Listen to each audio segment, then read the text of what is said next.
Hello, Archie Dunlop here with Talking Astrology with Archie.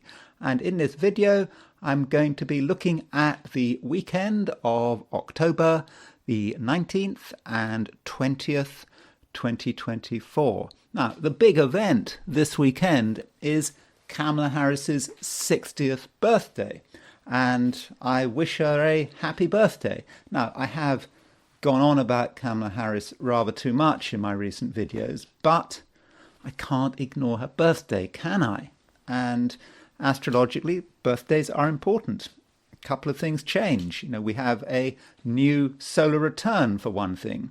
Also, if you're into profections, the sort of annual ruler changes. So there are some changeovers here. So, whatever we think about what's going on in Kamala Harris's life, there is a chance that things could change, perhaps for the better, perhaps for the worse. And this is something that I feel I do need to consider. Also, in terms of solar returns, there is something absolutely amazing going on in terms of Kamala Harris's solar return and Donald Trump's solar return. I mean, I know Donald Trump had his birthday in June, but there is this completely weird connection between the two. And it really does show that these two individuals, they both have their moment of destiny at the time of the election. And I think this is really shown, by looking at the solar returns. In a sense, they were almost destined to confront each other in this election. But I'll be talking about that later in the video. But first of all, I want to look at the astrology and the I Ching for this weekend. Now, just a reminder, if you enjoy this video, I'd be very grateful if you were to like it. If you enjoy this video and you're not subscribed, I would, of course, be super grateful if you were to subscribe. Anyway, let's look at what's happening this weekend. So here is a chart for the weekend. I've set this chart to New York, and I've set it for midnight on Sunday, so it's kind of right in the middle of a weekend. And so as far as what's going on, you can see that midnight New York on Sunday morning, well, as Saturday turns to Sunday, the moon is in Gemini. So the moon is at 4 degrees 48 Gemini. So in the Americas, the moon starts the weekend on Saturday in Taurus, and then it moves into Gemini. Now, London time on Saturday, the moon moves into Gemini at 7 minutes past 9 in the evening. So if you are in Europe, then it's very much a half and half kind of weekend. Saturday is most of Saturday is Taurus. Then right at the end, the moon moves into Gemini, and so I suppose for Saturday evening, people go to parties often on Saturday evening, don't they? So if you go to a party, for example, if you're in Europe and you go to a party, or you're in Africa, you go to a party on Saturday evening, there might be a change sometime in the evening as the moon moves from Taurus to Gemini. Maybe things will lighten up. Things will perhaps brighten up as well. So that is a possibility. Now, if you are in Australia or New Zealand, of course, the moon will move into Gemini later. It will move into Gemini, I don't know, Sunday morning sometime. So whatever the time zone, it's a kind of a split weekend, and in a way that is the main thing to be said. So on Saturday, we can sort of see various lunar aspects forming as the moon moves through late Taurus. I mean, we've got, for example, the moon conjunct Uranus. That's quite a powerful aspect. Moon conjunct Uranus. It can be a little bit unstable. It can stir things up. But I suppose with moon Uranus conjunction in Taurus, there can be a certain amount of sort of fixity, being quite sort of set in our ways, and we don't take kindly to people telling us what we need to do. So we could be quite stubborn with that moon conjunct Taurus, and then the moon sextiles Neptune and it trines Pluto, and then before moving into Gemini. So moon trine Pluto, sextile Neptune. These are quite mild aspects. I suppose it's perhaps about being sensitive with moon sextile Neptune, moon trine Pluto. What can we do to change things? That might be a question, but we have to ask. And then the moon moves into Gemini, and with the moon moving into Gemini, it makes an opposition to Venus and then a square to Saturn. So perhaps as the moon moves into Gemini, at first there's a feeling that things are getting lighter. We can sort of relax more, and we can perhaps introduce more sort of variety into our lives, and we can think about conversation. But then the moon does move to a square to a Saturn. There comes a point where things might come to a standstill. Perhaps we hit some resistance, but it's only the moon. I wouldn't necessarily take it too seriously. Now, there are two solar aspects which I think we do need to take into consideration this weekend, and this is, I suppose, the most important thing going on this weekend is this. Let me explain it to you. There's Neptune and there's Uranus. You can see that Neptune and Uranus are in sextile, and the sextile has been around for some time, and Uranus-Neptune sextile is, I suppose, is quite nice. It's very collective because it's two outer planets. I don't think normally we wouldn't necessarily feel it. It might be about sudden inspirations of a spiritual nature, perhaps being in touch with things, which we normally don't get in touch with, of a sort of a cosmic or supernatural nature. So that can be Uranus sextile Neptune, but in itself it's quite otherworldly, and perhaps as individuals we don't have to worry about it too much. But the sun is making a quincunx to Uranus on Saturday. Now you can see the sun is 150 degrees from Uranus, so that's a quincunx. Then on Sunday it makes a quincunx to Neptune. So this is a configuration known as a yod, and a yod is where you've got a sextile and two quincunxes. And the key thing about a yod is that it really needs to be quite exact. With quincunxes, you shouldn't use large orbs, in my opinion. Unless you're dealing with some kind of midpoint configuration, which in this case we really are doing, because you can see that the sun is going to be on the Uranus-Neptune midpoint. And so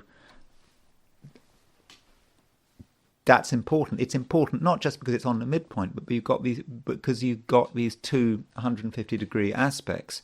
So we really do get a sense of sun on the Uranus-Neptune midpoint.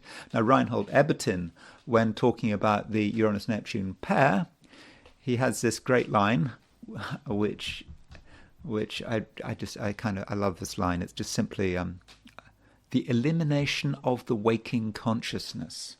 And I suppose you can understand that. Neptune is a bit nebulous, and Uranus sort of the elimination of something. We're there and then we're not there. And so with the sun on the Uranus-Neptune midpoint, there may be times over the weekend where we don't quite know what's going on, and some of us might just suddenly find that we're somewhere else, certainly in terms of our minds. And I suppose this can be dangerous if we're doing something like driving or whatever. I'm not literally saying that your waking consciousness is going to just disappear. Provided you're not drunk or on drugs, it should be fine. But still, there may be moments where we're thinking about something else until something occurs to us, and it could be quite interesting. Though, we shouldn't regard this necessarily as being an easy configuration. You know, Sun quincunx Uranus on Saturday. Something is bothering us. Something is stirring things up. Sun quincunx Neptune on Sunday. You know, do we know what we're doing? Certain danger, perhaps, of making mistakes. So that's the picture for the weekend. I just want to quickly look at the chart from the viewpoint of Sydney, Australia. Remember, the middle of a weekend, we've got in New York, we've got the moon at 5 degrees Gemini.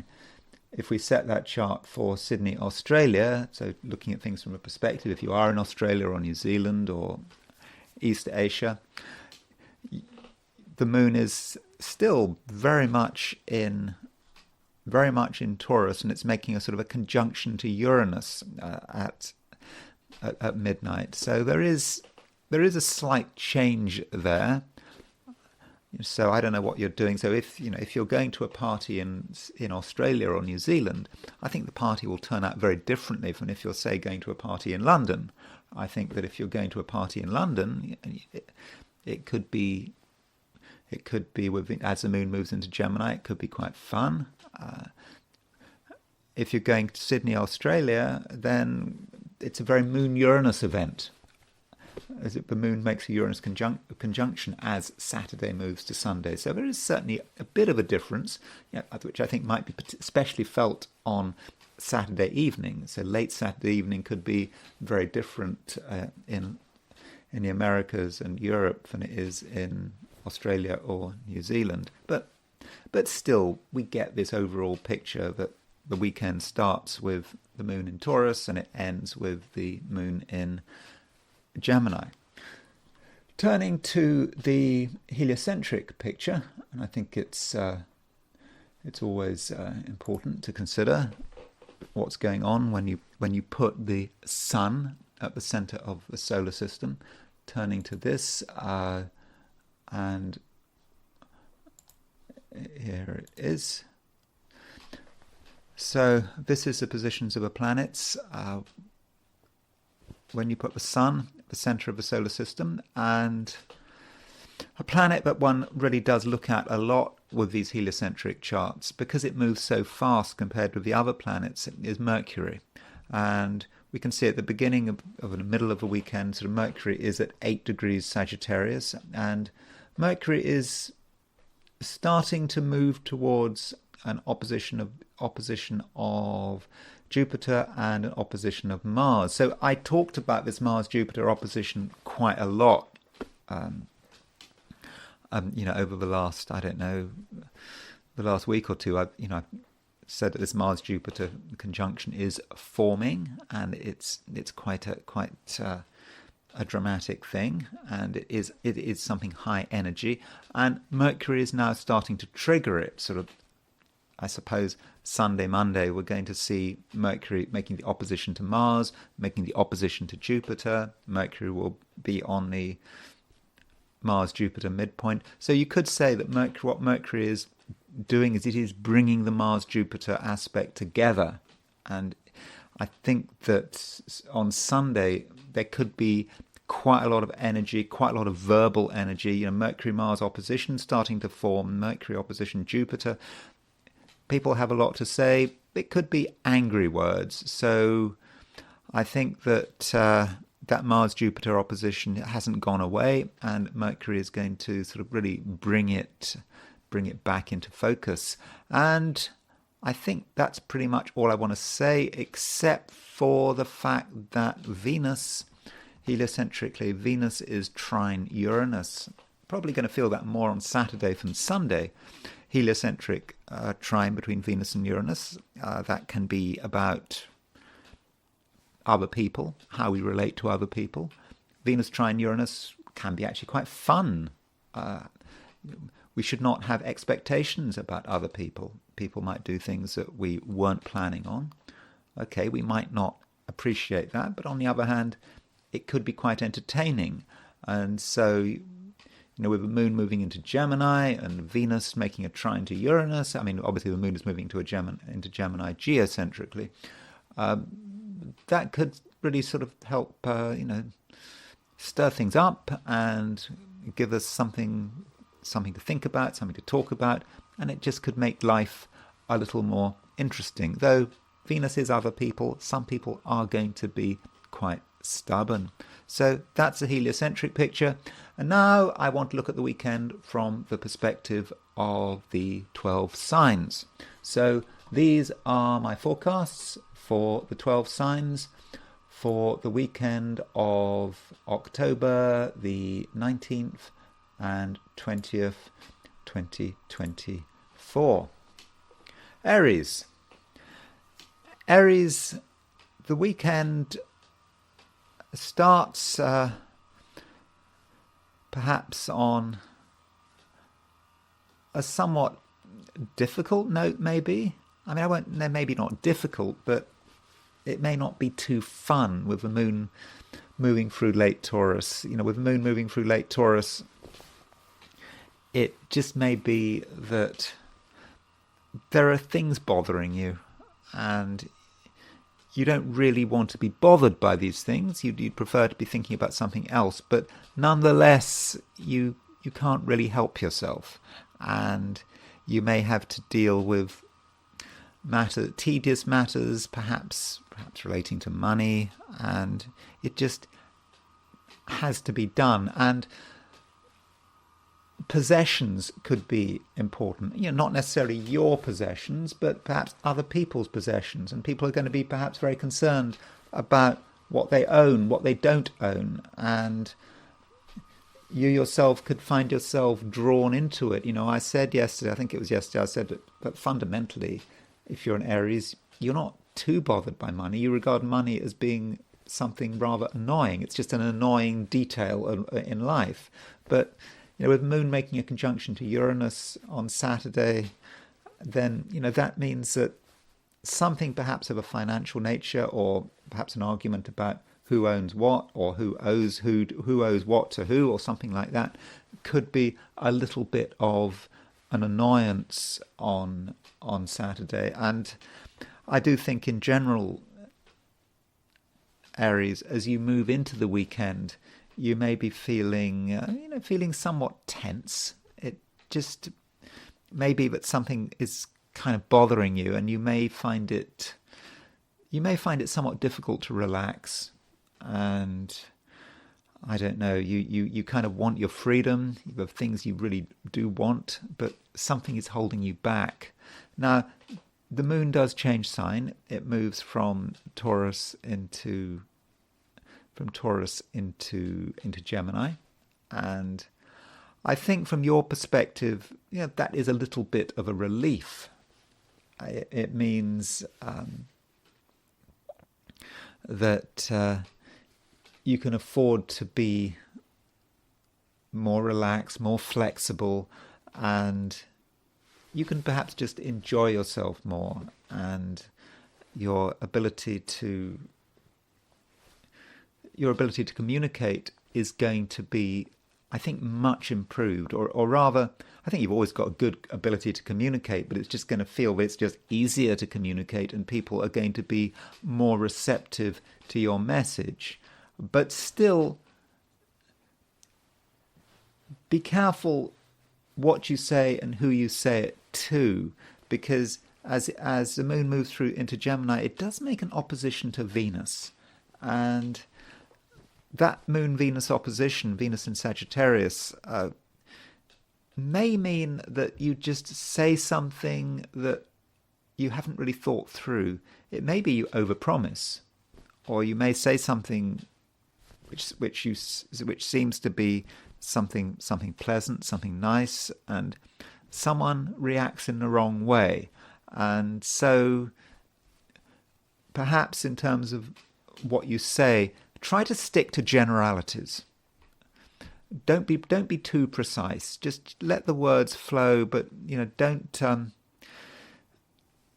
try to be serious, and also possibly avoid contentious issues, because Aries is always, every Aries has got an angry streak, and once you start talking about something that you find annoying, it might be difficult to know when to stop. So overall, there are going to be times this weekend where you are feeling tense, but I think that as the weekend progresses, as Saturday changes to Sunday, I think that things will start to become easier. Taurus. The weekend starts with the moon in Taurus, with the moon in your sign, and so there is a concentration on yourself and on your needs. And the moon, while moving through Taurus, it makes a number of aspects. It makes a sextile to Mars.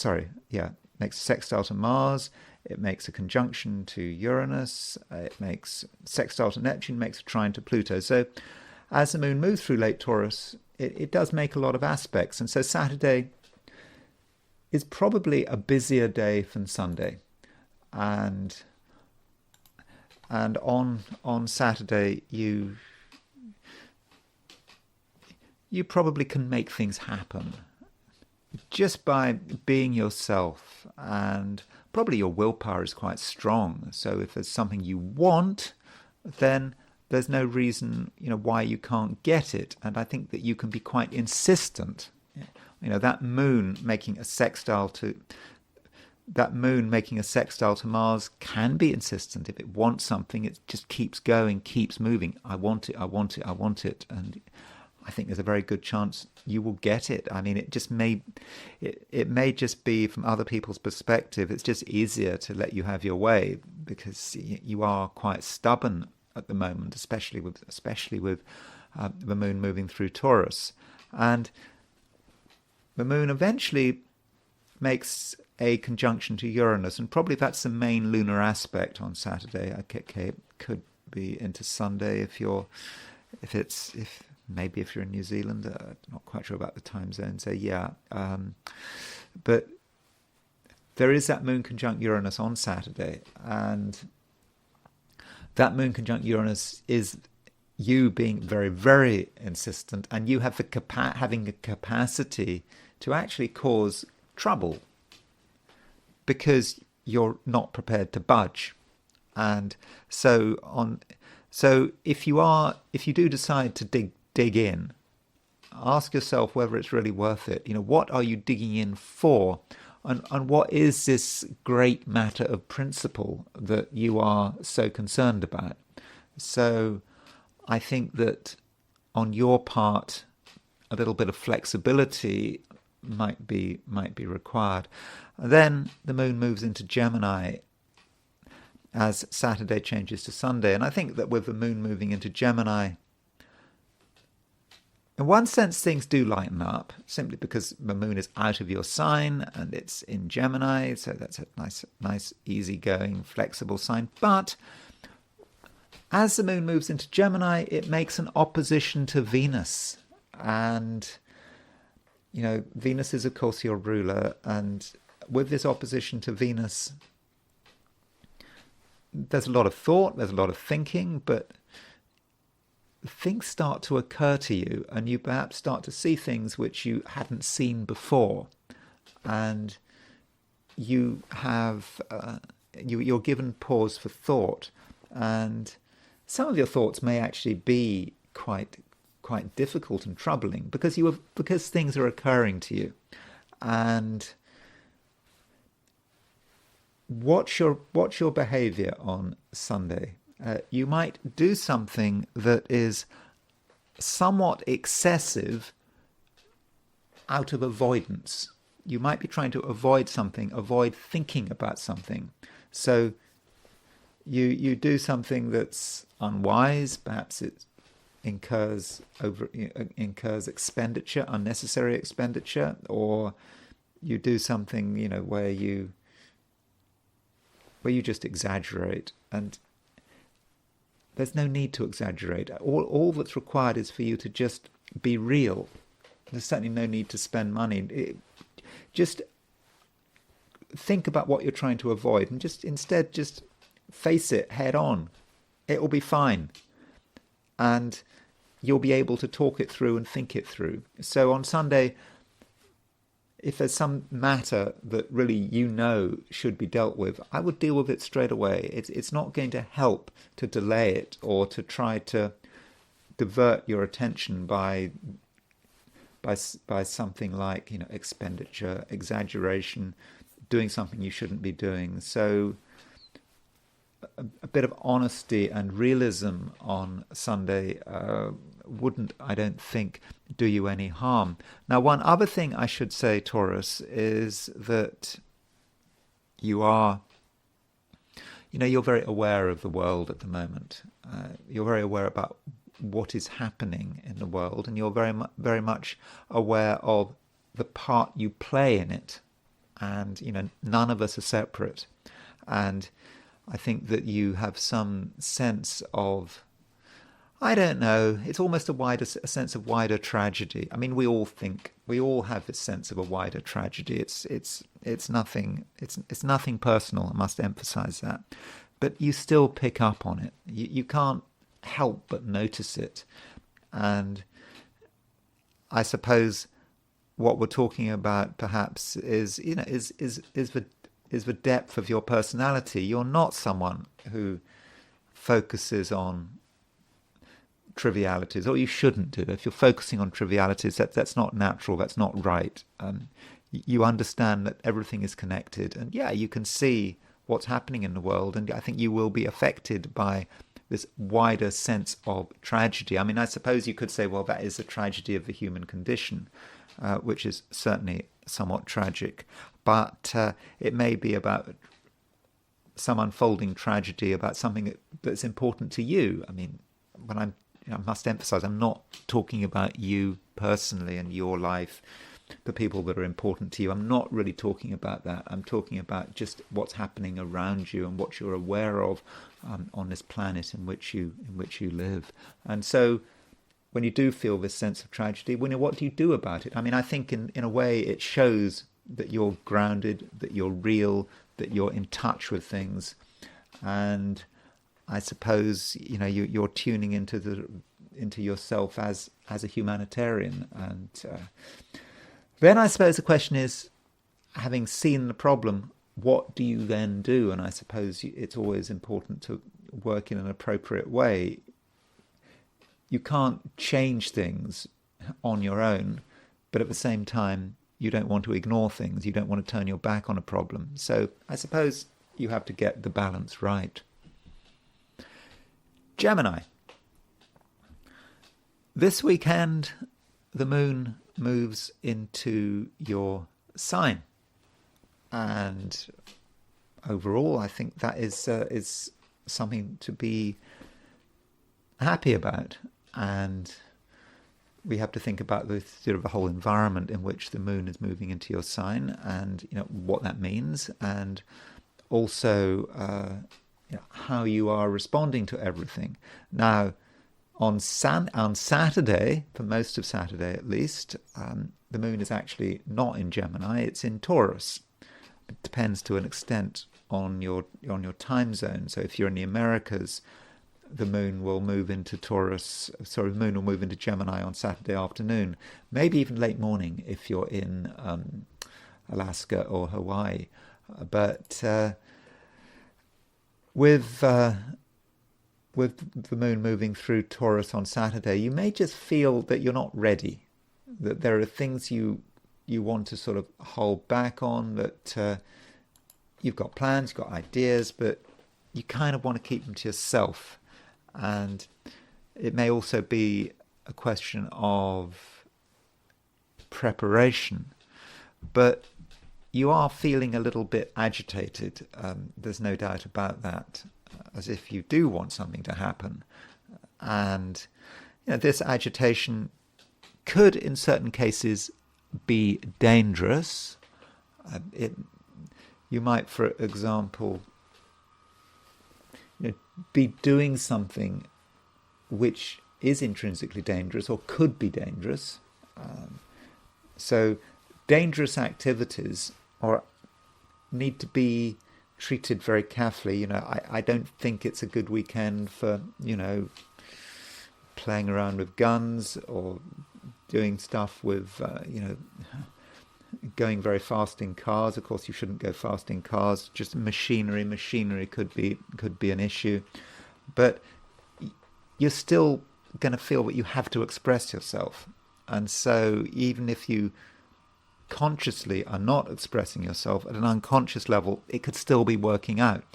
It could be something is working through. So yes, be very careful with machinery, and don't do anything which is potentially dangerous or has a higher risk than average of having of leading to an accident.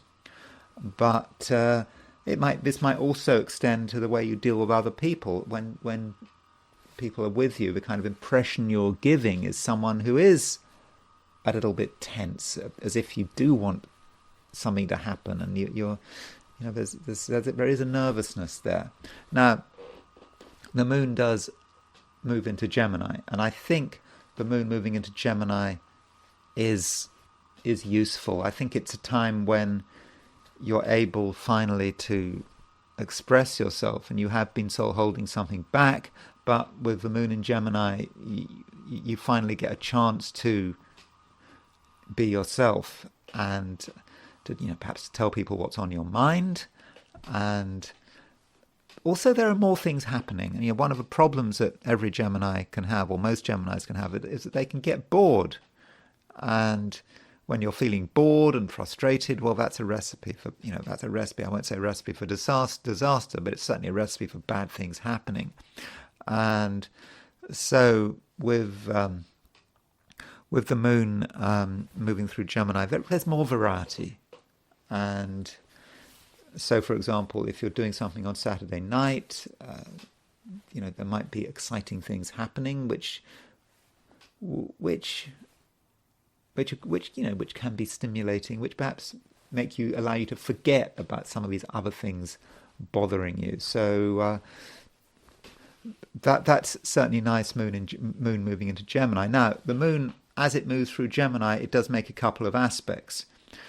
One aspect that the moon makes in Gemini is an opposition to Venus, and that moon opposition Venus, I mean, it sounds quite harmless, doesn't it, moon opposition Venus? But moon opposition Venus may have implications in terms of how you relate to other people. I mean, it can be very nice, moon opposition Venus. There might be a sense of real, flowing, I won't say flowing emotion, because it's not in water signs, but it's in moon in Gemini, an air sign, Venus in Sagittarius, fire signs, but it's more about sort of action, and sort of there's a little bit of dynamism there, but it's moon and Venus, and it can be a bit lazy, it can be a bit indulgent, and so there's a capacity when you're with people, yes, to have fun, but also to waste time, to waste money, enjoyment for the sake of enjoyment. As a Gemini, you know that there are limits to enjoyment, that enjoyment can always be deconstructed, and you realize it's just actually a complete waste of time. And that is a sort of a Gemini approach. And as soon as Gemini starts to think about what the definition of enjoyment really is, there's not really much left, is there? And that's maybe that's just me. Maybe I'm projecting, being Sun in Gemini, but you can really deconstruct it. And the moon, having made that opposition to Venus, it starts moving to a square of Saturn, and perhaps that supports your whole argument, doesn't it? Moon square Saturn, it's not a fun aspect, but it can be a very useful aspect. You've got moon in Gemini, squaring Saturn in Pisces. Saturn's in a high-profile sector of your horoscope, as it has been since the beginning of 2023 when it went into Pisces. And so with moon square Saturn, you actually find a certain amount of focus, and there are things you want to concentrate on, and it feels actually that you're on the right track. And it's Sunday, but it almost feels like the new week is beginning, and you're getting ready for the challenges of the new week. And if you have a chance to do some work on Sunday, then, or something relating to business, or if you're not working or business isn't relevant. It's something to do with your ambitions, but it's quite serious, that moon square Saturn. It just things you want to do, and probably you don't need anyone else's help. Cancer. Cancer, the moon is in Taurus at the beginning of a weekend, and it's in Gemini by the end of the weekend. And the moon does make quite a lot of aspects over the course of this weekend, and I think that these aspects are likely to have some impact on you. So, on Saturday, with the moon moving through Taurus, I mean, in one sense, you are in a good position because the moon does work very well in Taurus. The moon is exalted in Taurus, and the moon is making this movement towards a conjunction to Uranus. And I think that this conjunction to Uranus perhaps is about you as being someone who is very unique. And I think you're able to really tune into what makes you unique, what makes you special. And I think that you're able to communicate this to everyone around you. You're certainly not in the mood for just doing what everyone else is doing. I think that you want to establish your individuality. You want to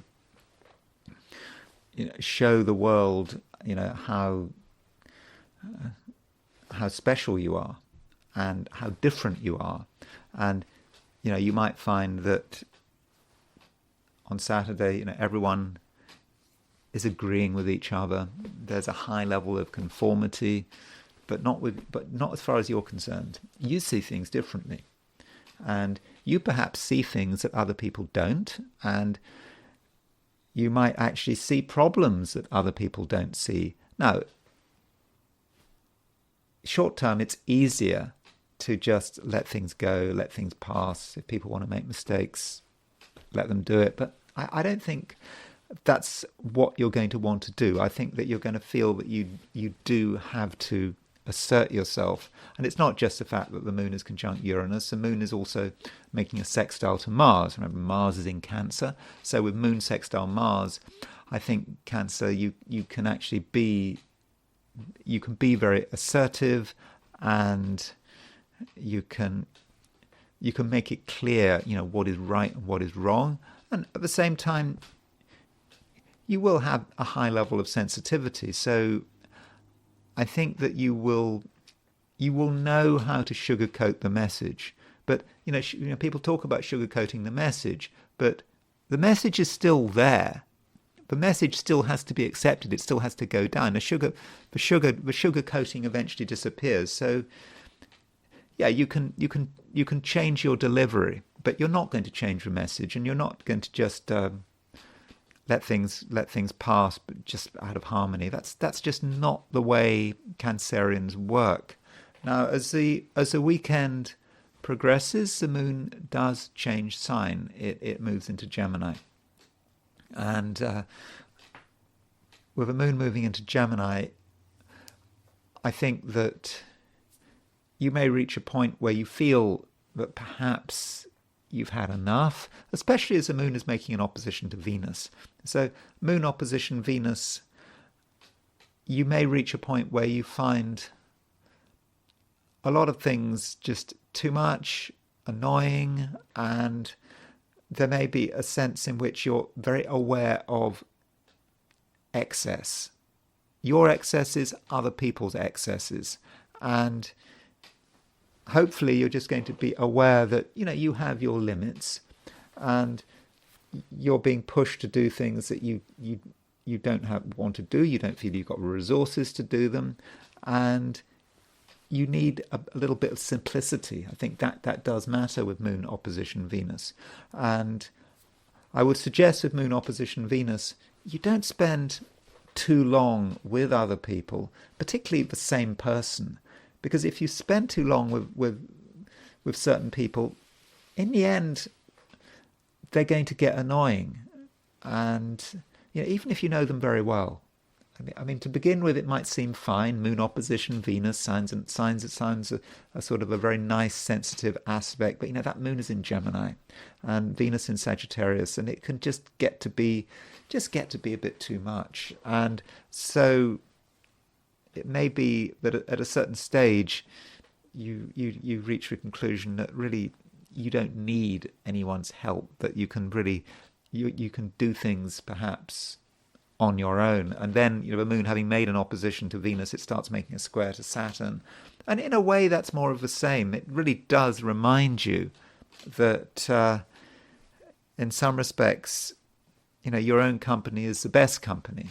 And Moon square Saturn does indicate that you and another person may have a disagreement.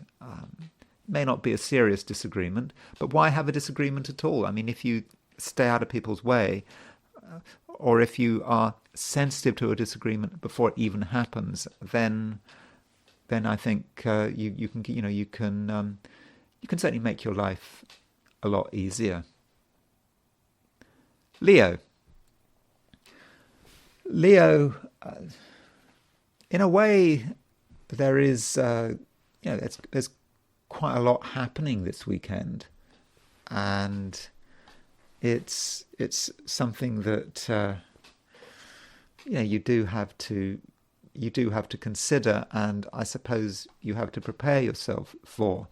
Now, as far as what is happening this weekend, I mean, you start the weekend, I think, being in a fairly good mood. I think you're feeling positive. You feel that there are definitely things you can do, things that you can get done, and there is a conjunction between the Moon and Uranus on Saturday, and I think that Moon-Uranus conjunction is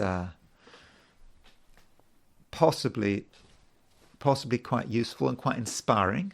I think you have a good idea about what you want to do and how you want to be different, and your approach is the best approach as far as you're concerned, and you're not in the mood for change.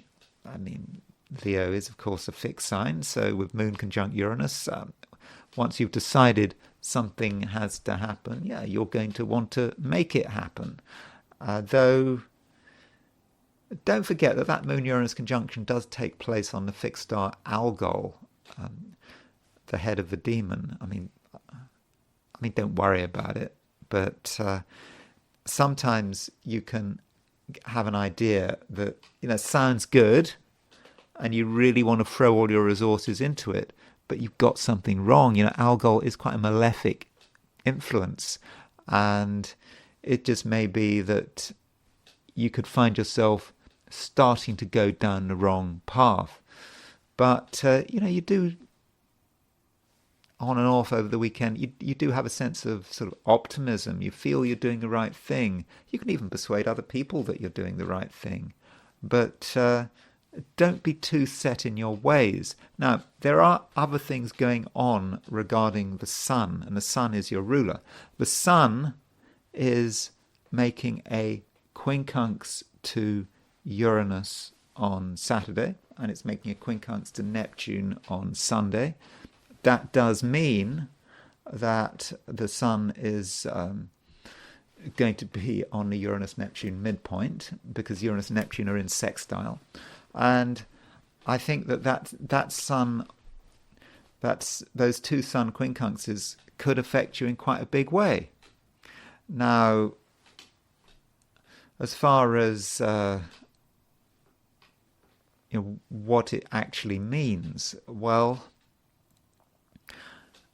I suppose it depends. I mean, what are you doing? Now, if, for example, you are let's say you're a monk, or you're a hermit, and you're just, you're in your cave, and you're trying to find God, well, it's going to be great, absolutely great, because as I said at the beginning of this video, the Uranus-Neptune principle is about the elimination of a waking consciousness. And if you're looking for God, if you're meditating, if you're involved in spiritual exercises, then Sun on the Uranus-Neptune midpoint is just absolutely great. You can sort of dissolve yourself, and there'll be a sort of, some kind of, sort of religious experience. And so that's good, even if you're not a monk or a priest, and you have time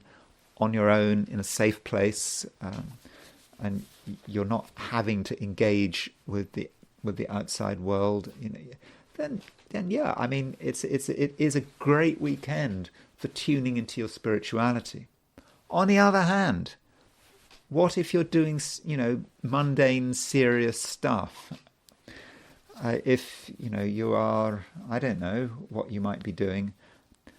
I mean, I was going to say, well, it's not a good day for doing your accounts, for example. Let's say you're an accountant. And I suppose you could say, if you're a forensic accountant, the Sun on the Uranus-Neptune midpoint, you might start to get an inspiration about a company's set of figures, which just is completely amazing, because accountancy, accountancy can be connected with emotion. My father was a Scorpio. He was a really good accountant. So I mean, I know this is not for Scorpios, but I'm just telling you that you can. My father had a completely Scorpio person. My father, but he was a really good chartered accountant. That was what he did. He was really good at it. He was very respected in the profession. So yeah, water signs can really get to the bottom of things, and so that is possible.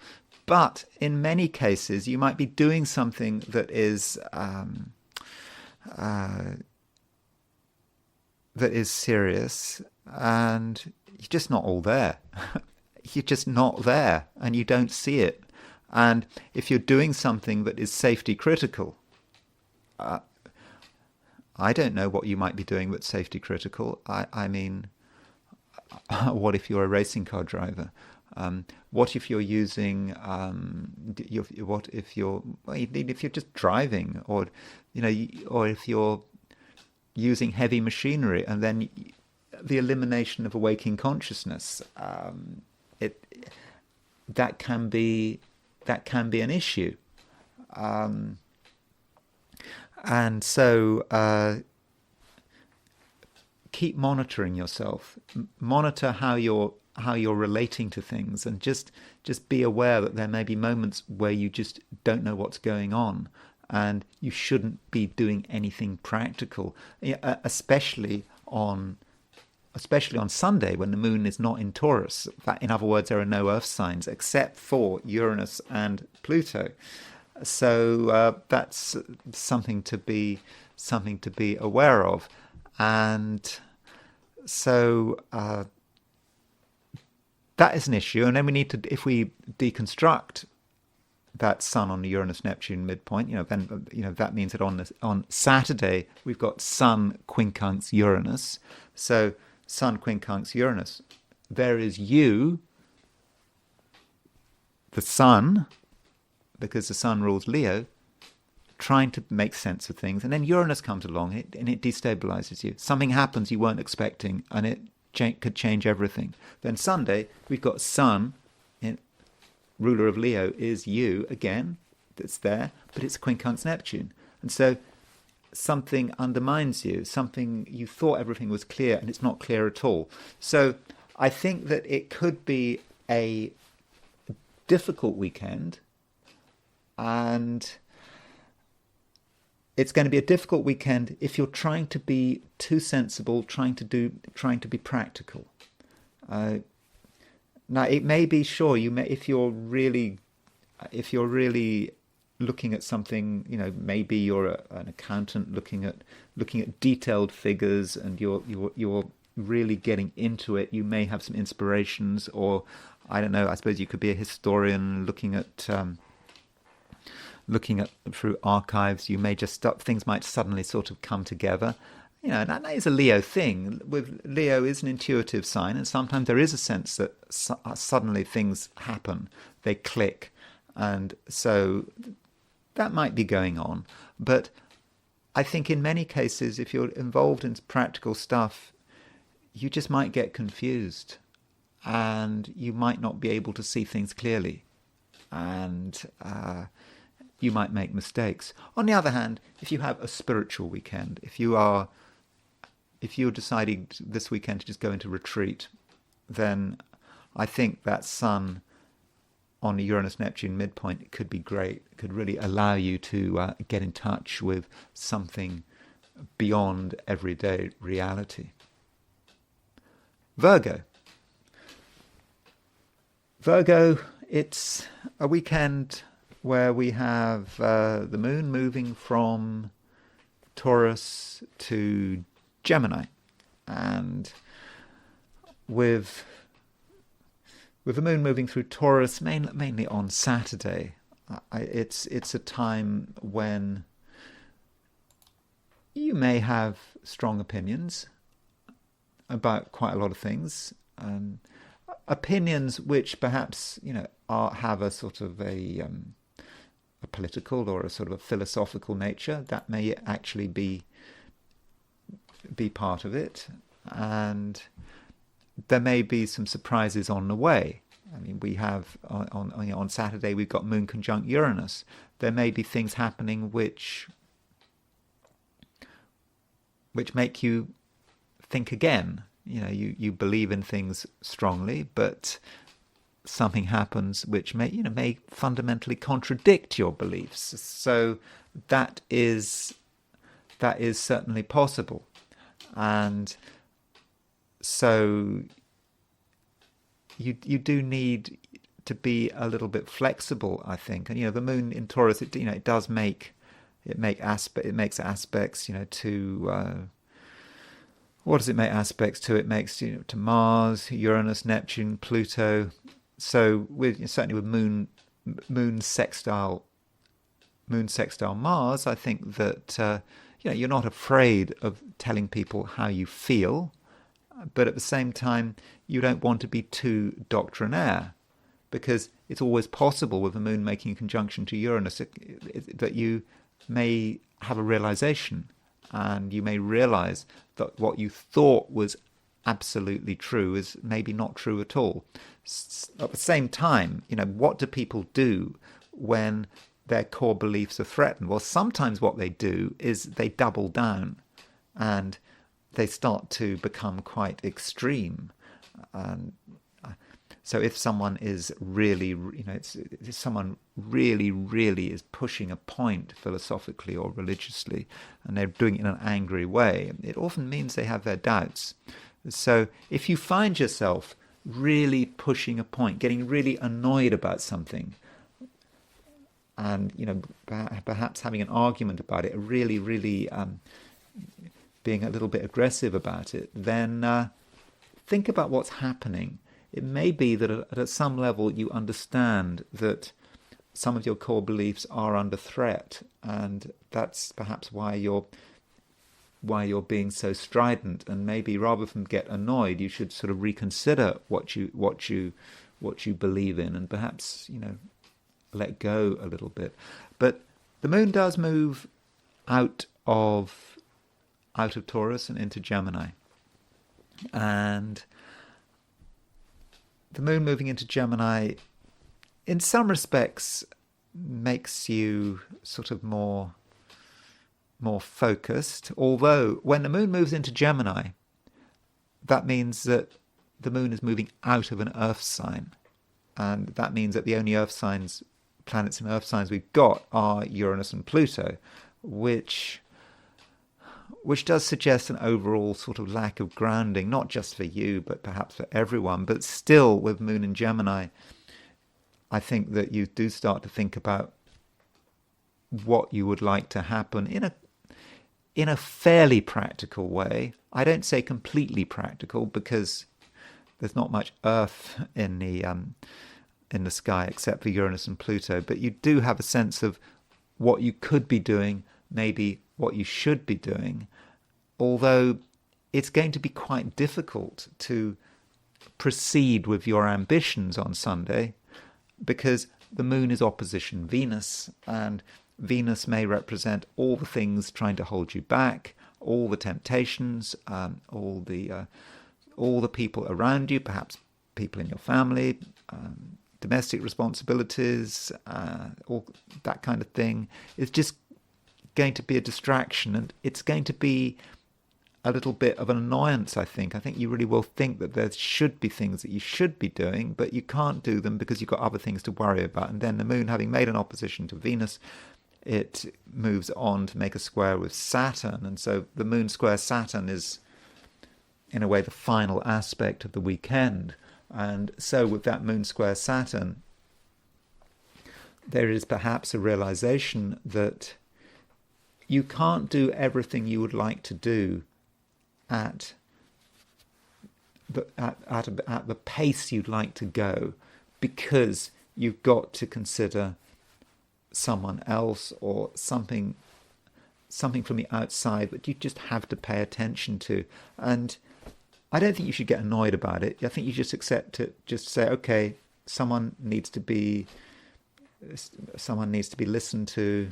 You have to do something you don't want to do, but you do it. It's a chore. You get it over with, and then you move into Monday. And the moon, having made its square to Saturn, it does make a conjunction to Jupiter, and that's perhaps going to be more of a feature of Monday. And Moon-Jupiter conjunction in Gemini for you, I think, is going to be quite good. So I think by the end of a weekend, as you move into Monday, I think that things should be a lot easier, and I think that you'll feel that you're back in your groove. And certainly in terms of what you're trying to accomplish, I think that Moon and Jupiter conjunction should be very useful. But hopefully I'll get to be able to talk about that Moon Jupiter conjunction when I look at what's going on in your chart for Monday. Libra, you absolutely understand this weekend that you are not alone, that you are linked with the wider world, with the whole cosmos. And what happens in one part of the cosmos, one part of the world, it certainly affects you. And you can just sort of pick it up. You can feel it. And you're very aware of what's happening to other members of the human race. I think that your connection with the collective unconscious is perhaps stronger than usual, and that does mean that you are going to be affected by what happens out there, what people are feeling, what people are experiencing, even what people are suffering.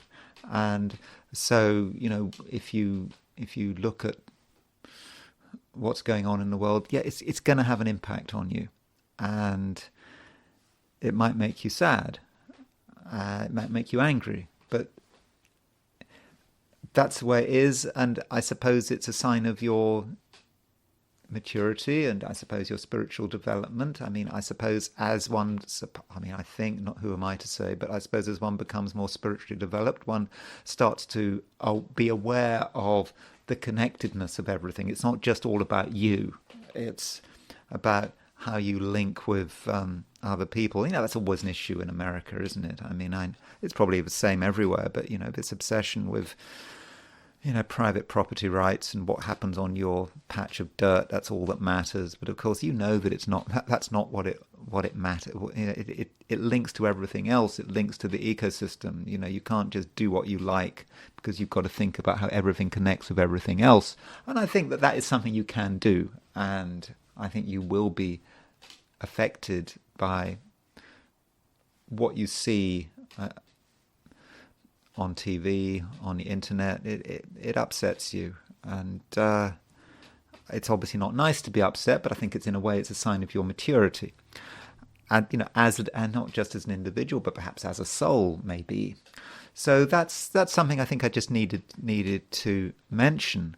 And there is other evidence that you're quite sort of quite cosmic this weekend. The sun is still in Libra. of course, Kamala Harris, she's a Libra, isn't she? I'll be talking about Kamala Harris at the end of this video. And she's got a birthday on Sunday's her birthday. She's definitely got the sun in Libra. But the sun in Libra is making two quincunx aspects. It's making an aspect to Uranus, and it's making an aspect to Neptune. So we've got this configuration called a yod, where a yod is where you've got two quincunxes, Sun 150 degrees from Uranus, Sun 150 degrees from Saturn, and Uranus and Neptune are making a sextile aspect. And if you like, the handle of that yod is the sun in Libra. If you sort of look at the chart, there's the sun. That's the handle, and there is this yod formation. There's Uranus Neptune at the other end, and there's the sun, and you're right in the middle of it. And that really does emphasize what I was saying right at the beginning. It is about you picking up on what is happening around you, and perhaps on a spiritual level, and being able to be all there in a sort of conscious way may at times be difficult, because you're almost flipping dimensions every now and then, and you can sort of move from one place to another, and at least in your mind. And there was this I don't know, it was on British television. There was this cartoon. It was very big in the early 80s. It was called Danger Mouse, and there was this being in Danger Mouse, and I think it was called something like the multidimensional time demon. And I'm thinking about my multidimensional time demons, but not in a demonic sense, really. There is something very multidimensional here with this. With the sun making this quincunx to Uranus and Neptune, you're not all in one dimension, and I think that's probably a good thing. But it depends what you're doing. The sun in Libra, it is in Libra, but it's you, I suppose, trying to be in one time, but you're just aware of other times and other places. And so I suppose it depends what you're doing in terms of whether it's a good thing. I mean, if you're doing stuff which is of a spiritual nature, if you are a spiritual person, I think it can be a very spiritual weekend. But if you're trying to do serious stuff, maybe like conducting political campaigns for a start, for example, it may not work so well. So you're going to need a lot of flexibility. Okay, you can run a political campaign if you're very flexible and you're aware of the sort of cosmic side of things. But if you try to do it according to a list, then it might not work so well. So Libra, do try to give yourself a certain amount of flexibility there. I think that really does matter. And also on Saturday we've got the moon moving through Taurus, and so with the moon moving through Taurus, that does emphasize your depth, the fact that you really want to get into things at a deep level, and you perhaps don't want to. And I know the moon is in Taurus; it's an Earth sign, but it's at the same time you are prepared to take things seriously and really move beyond the material details, and so there is something very serious there. Then on Sunday, the moon does move into Gemini, and I think you do have a chance to sort of lighten up a bit. But even then, the moon in Gemini is making an opposition to Venus, and Venus is it's your ruler. It's in Sagittarius, and that moon opposition Venus, you do have a certain sense of fun, and you're prepared to be a little bit experimental, play with new ideas, but at the same time it might all be a little bit challenging and a little bit overwhelming. So it could be perhaps a complicated weekend if you're trying to do material things that are very focused and you're very set in terms of trying to pursue a particular agenda, that might not work out. But on the other hand, if you're able to be very flexible and cosmic and you're prepared to tune into your spirituality, then I think it could be a very good weekend. Scorpio,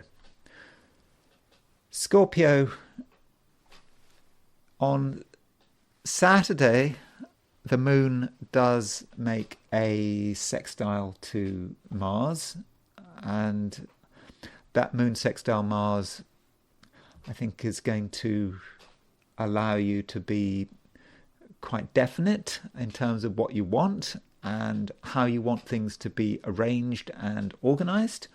And I think that in most cases, people are going to listen to you, and they will, I think, take you seriously. I think that you'll give the impression that you are someone who knows what they're talking about. And this is particularly the case if you can be as unshockable as possible.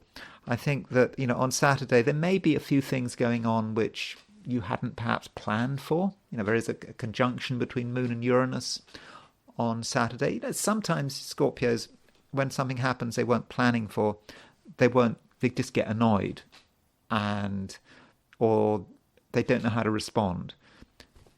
And that might be connected with the fixity of Scorpio. On the other hand, if Scorpios can really take things in their stride and just understand that this is all part of some natural process, then I think that you can take what appears to be a problem and actually turn it into maybe an advantage.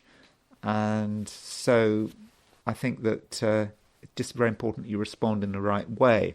And I think, Scorpio, you also have to be aware of your own fundamental tension.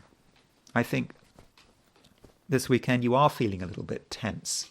You're feeling that something should be happening, it's not happening, and you're very aware of what is holding you back, and you're also very aware of the capacity to break things down, to break free, to knock down the boundaries, knock down the barriers. That's something you want to do, but you're not quite prepared to go all the way. So there is this tension running through the weekend.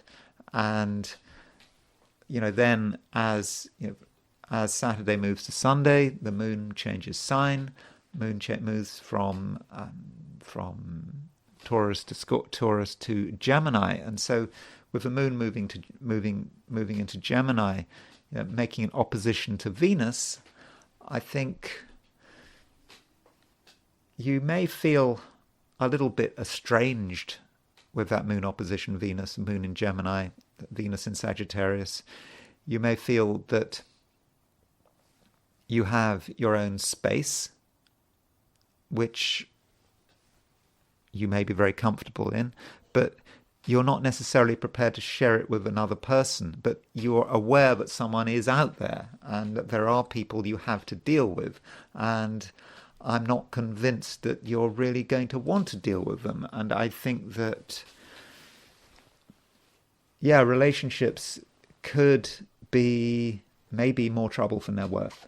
And so I would suggest that you treat people with a certain amount of caution. Whatever the pressure, there probably is going to be pressure to spend time with people, but if you don't want to do it, then I don't think you should do it. If you feel you can't be bothered in a social sense, then don't be bothered. I mean, what can you gain? Probably nothing, because you're not going to be in the mood, and you just may create the wrong impression.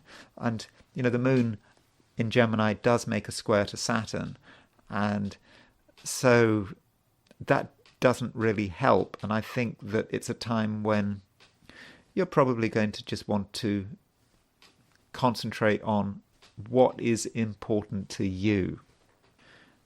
work out what is important to you, and then I suppose give it everything you've got. And yeah, don't feel you have to involve other people. I don't think really, if you were to involve other people in what you were doing, I don't think anyone would be particularly happy. And of course, the one person whose happiness is most important is your happiness. So over the course of a weekend, I would have said, do what you want within reason, and don't be afraid to be a little bit selfish. Sagittarius. So Sagittarius, you are feeling nervous, just a little bit nervous over the weekend.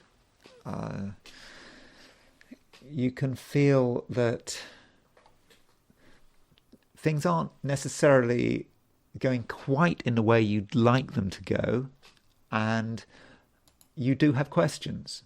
You can see certain trends unfolding, and you're not entirely comfortable with it all, and you just may be a little bit worried.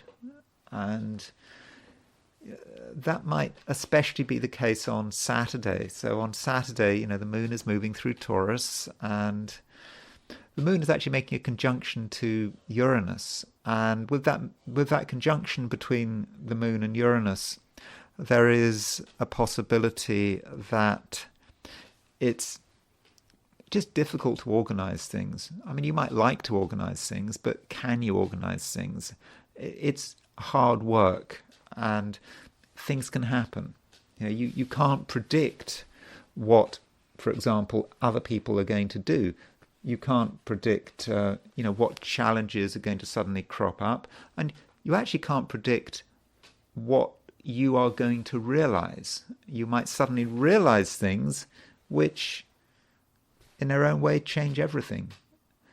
It's all in order, then it's not in order, and so it just could be hard work. And yeah, you're, as far as you're concerned, you see things which seem to support your view that you live in a somewhat unstable world, though the moon does make a sextile to Mars on Saturday, and I think the best way of dealing with that moon-Mars sextile on Saturday is just to use it as part of your defense mechanism. You have your own views, you have your own idea about the way things should happen, and stick with it. And if anyone gets too close and it seems to be interrupting your peace of mind, then let them know that they are sort of going too far. Now, the moon changes sign. The moon moves from Taurus into Gemini. Depends where you are. It might be on Saturday afternoon if you're in the Americas. It might be Sunday morning if you're late Sunday morning if you're in New Zealand, I think. So it kind of certainly Sunday morning, not necessarily late Sunday morning sometimes. So it depends. But in the end, the moon moves into Gemini, and that does create a change, and it does put the focus on other people. I think on Sunday you're going to be better able to deal with the world and its occupants and your fellow travelers on planet Earth. I think it's going to be easier. And the moon does make an opposition to Venus. Now, that moon opposition Venus, I've talked about it while looking at these 12 signs. I've sort of been a little bit negative about the moon opposition Venus, but I think you can probably work around it. Venus is now in Sagittarius, and it's been in Sagittarius for a few days now, and I think with Venus moving into Sagittarius, you are becoming more sociable, more socially able, and there's something about you that is exciting. And Venus is the only planet in a fire sign at the moment, and that Venus is in Sagittarius. So in many respects, you're the one with the fire, and you're the one who's got that energy, and people want that energy. People want a part of the action, and what can possibly happen of any interest if Sagittarius is not around? So as you move into Sunday, you may be aware of what you can do. Maybe when you walk into a room, you can light it up. And Moon opposition Venus, it does enhance that ability, I think, but it is an opposition. And so when dealing with other people, there is a certain lack of ease. You're not entirely comfortable with it, and you may take the view that some people are just worrying about the wrong things. Maybe they're talking too much. They're talking about things you don't want to talk about, and it would be easy to show your irritation. But if you're showing your irritation, you're perhaps showing a lack of power and a lack of control. But that would be unnecessary, because this weekend, actually, you have the power and the control, at least on Sunday. And so if you're with other people and things aren't going quite the way you like it, you don't have to just leave or even show your displeasure. You need to just change the subject, change the emphasis, and start to make things happen, because you're the one with the spark. You've got it. Other people haven't. And so in that way, you can use that spark that you now have with Venus and Sagittarius to, I suppose, set the room on fire. No, that's not what I meant. You know what I mean. No, you don't know what I mean necessarily. You can create action, and you can be the thing that inspires, but you can be an inspiration to everyone around you. So you've got to have confidence in your ability to create action. You're the one that people should be looking for, and you can gently change the agenda so that you are the center of attention. Capricorn, it's certainly a weekend where you have a strong sense of your own power and your own abilities, and you have a sense that you can make things happen, and it's because you're quite self-contained, and you have a strong sense of who you are and what you want, and in your own way you can create something of a transformation if necessary. So if there's something you don't like, then you don't have to put up with it, especially if you've got a better alternative. Now, if you've got no alternative, then what can you do? Because that's not going to be appreciated. There's no point in criticizing something just for the sake of it. But if you've got an alternative, and I think you have got an alternative, then you can push forward with that alternative, and I think you can create some important changes around you. Now, as far as the differences between Saturday and Sunday are concerned, on Saturday the moon is moving through Taurus. On Sunday it's by and large moving through Gemini, and of course these things, it does depend on the time zone. If you're a Capricorn in the Americas, then the moon will be moving into Gemini by Saturday, quite early on Saturday afternoon. So it does depend to an extent on the time zone. But with the moon moving through Taurus, moon makes a sextile to Mars. It makes a conjunction to Uranus. I think you're going to have a clear.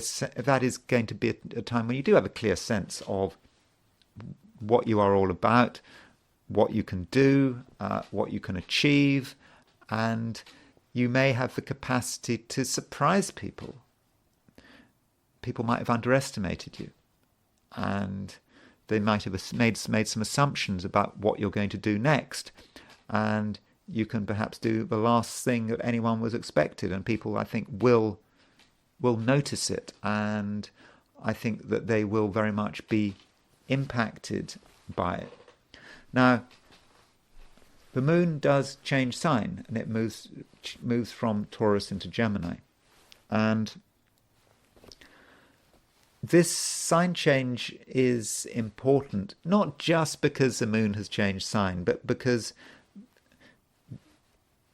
it says something about the balance, the elemental balance. And so when the moon changes sign, it means that there are no personal or social planets in earth signs anymore. Uranus and Pluto are in earth signs, but that's it.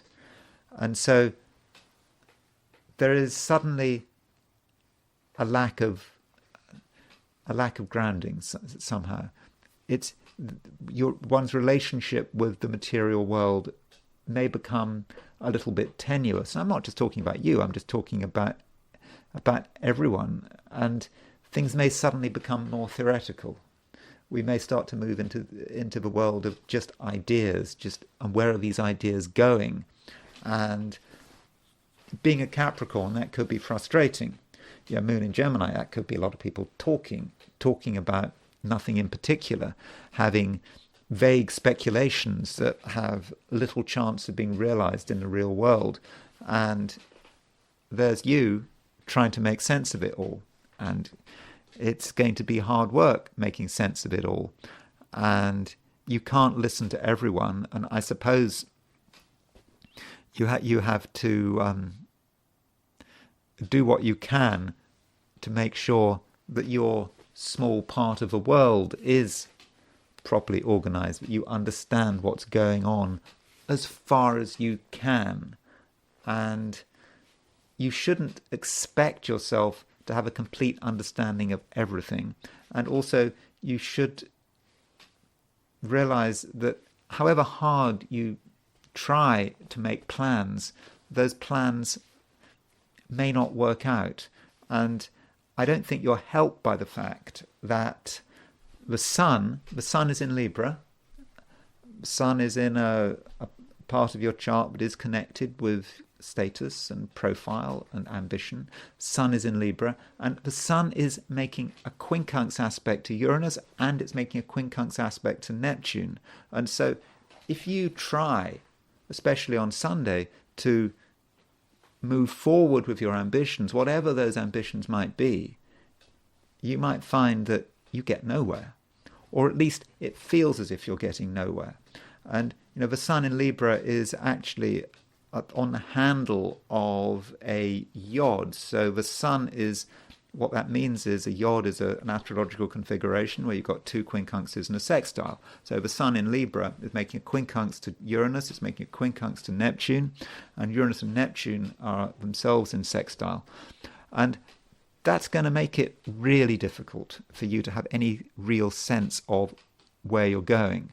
But that doesn't mean it's impossible. And what you have to do, Capricorn, is you have to sort of look at things in a different way and be open to new possibilities, and perhaps drop any ideas of criticism or judgment. Now, you don't have to do anything.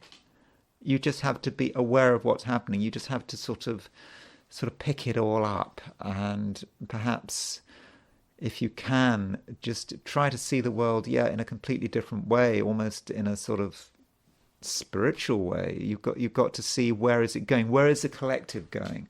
Where is the collective unconscious going?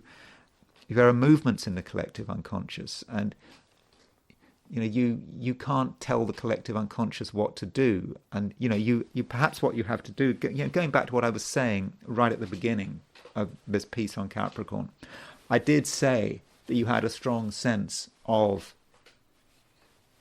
who you are and what you wanted to achieve. But now I'm talking about some sense of dissolution. So there seems to be an apparent contradiction there. But perhaps what you need to do, Capricorn, is perhaps align your ambitions with something larger than yourself. And when you're doing this aligning, don't have any preconceived ideas about how it's going to work out. Just accept that you can be focused and intense, but the thing you're focused and intense about could actually change. And so when you're aware of what's happening out there, at a sort of cosmic spiritual level, you change, but at the same time, your own insistence and your own ability to be in control does not change. So it's a difficult balance to handle, but I think it's something you really can achieve. Aquarius. Aquarius, the weekend starts with the moon in Taurus, and the moon is making a conjunction to Uranus in Taurus. And so Aquarius, it might be the case that you feel that your own roots, what you are standing on, feels a little bit unstable. And the moon in Taurus is the only personal or social planet in Earth sign. Uranus and Pluto don't count, and so you may feel as if you're holding on to something, almost for dear life. Not quite for dear life, but it all feels a bit tenuous. And as a result, Aquarius, you may start the weekend feeling quite protective about what you have and what you can touch. It's important to you. You don't want to let go of it. You feel that if you were to let go of it, well, who knows what might happen? There could be problems. And so you might start the weekend actually being quite stubborn, unreasonably stubborn. And you're not going to want anyone to mess you around. So you want to do something in a particular way. You expect it to be done in a particular way. And you will make it clear to everyone that this is the way it's got to be. And there's no room for compromise. I'm not saying that you're wrong, but perhaps you should just try to get things in perspective. Maybe things are not quite as unstable as they seem. Maybe it's time to, consider alternatives. And just as you become most stubborn, most set in your ways, perhaps that's when the moon in Taurus makes a trine to Pluto, or it could be making the conjunction to Uranus. Just when that happens, there is a shift. And that's when the moon moves out of Taurus and into Gemini.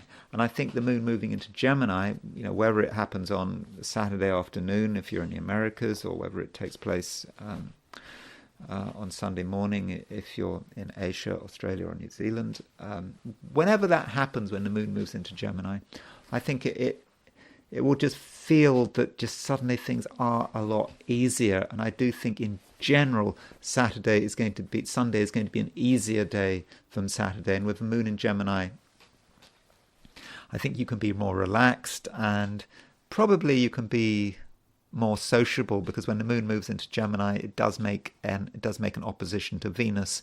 Okay, moon opposition Venus, you're not going to get on with everyone because it's an opposition, but I think there are some people who you will get on with. So I think that Sunday certainly looks a lot easier, and I think it's going to be much easier to enjoy yourself as well. Perhaps over the last few days you felt you weren't able to enjoy yourself, but I think now you can. I mean, it won't be pure enjoyment. There'll be moments where you have to consider certain things, like moon does make a square to Saturn. In fact, moon square Saturn is the last aspect of the weekend pretty much. And with that moon square Saturn, Saturn is your ruler, moon square Saturn, you realize that enjoyment can only go so far, and that if you really want to enjoy yourself, you're going to have to do some fine-tuning. And perhaps there's some creative fine-tuning that may be required sometime on Saturday with that moon square Saturn. But then, the moon having made a square to Saturn, it makes a conjunction to Jupiter. Now that conjunction to Jupiter is not happening over the weekend, it happens on Monday. But that moon conjunct Jupiter in Gemini, I think, is going to be very fortunate for Aquarians, and I hopefully will be talking about what that moon Jupiter conjunction means when I do your forecast for Monday. But it seems to me to be a time of optimism, and also you get a sense of really what you are able to do. So I think that is something to look forward to. Pisces,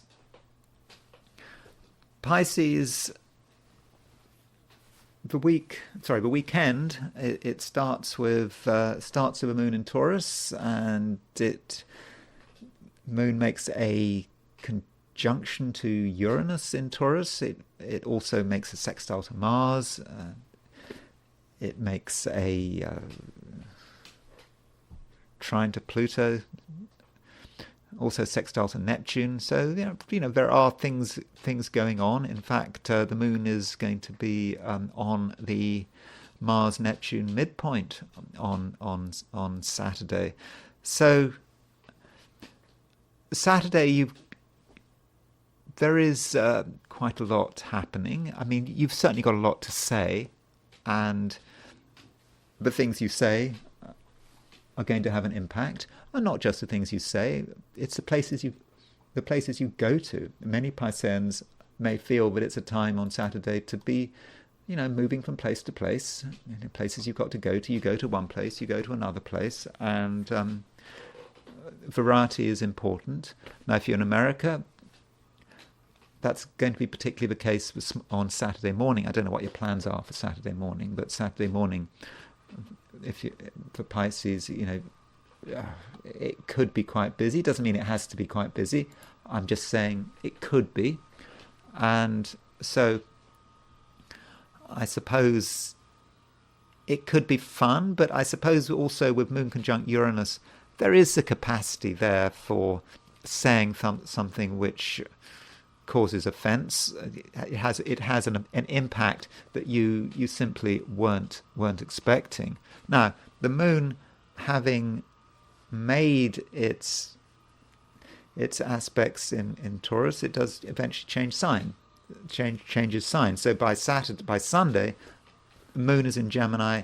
The moon is in Gemini opposition Venus, and I think with moon in Gemini, you may feel that you want to calm things down, that you're looking for some stability here. And, as far as you're concerned, there may not be much stability around. You're going to have to look very hard for it. And there may be a sense that you don't quite know what to trust or even who to trust. But the moon in Gemini, it makes its opposition to Venus. And, there are people out there who they want your attention. They may even demand your attention. But you have your doubts. There are some people you just don't trust. I mean, maybe they're perfectly trustworthy normally, but this weekend you don't trust. And so I think that there could be social pressure. And it may be pressure that's difficult to give into. But it's easy to give into because it's more comfortable to give into. But maybe you shouldn't give into it, because if you get involved with people you don't trust, you don't really know what they're going to do next. You don't know what they're going to say. They're unstable. They're unreliable. That's really the last thing you need. And I think this weekend, especially on Sunday, you need all the stability you can get. Now, the moon, having made that opposition to Venus, does make a square to Saturn. And that square to Saturn, it doesn't sound very nice, does it? Moon square Saturn. But I think moon square Saturn, in this case, may actually be quite useful.